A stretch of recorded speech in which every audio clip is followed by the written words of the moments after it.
పిల్లల చదువుల కోసం ఏ తల్లి ఏ తండ్రి ఇబ్బంది పడకూడదు అని మొట్టమొదటిసారిగా పూర్తి ఫీజులు ఇస్తూ తీసుకొచ్చి అంతగా నిలిచాం. చదువుల్లో ఎప్పుడూ చూడని మార్పులు తీసుకొచ్చాం.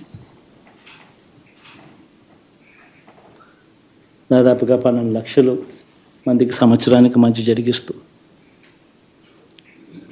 ఆ పిల్లలు ఆ తల్లుల అభిమానం ఏమైందో కూడా తెలియదు.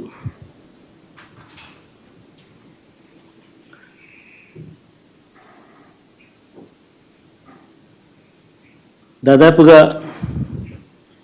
54 లక్షల మంది రైతన్నలకు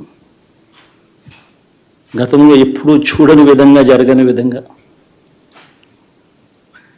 పెట్టుబడికి సహాయంగా అందించే కార్యక్రమం మొట్టమొదటిగా జరిగింది మన ప్రభుత్వం వచ్చాకే.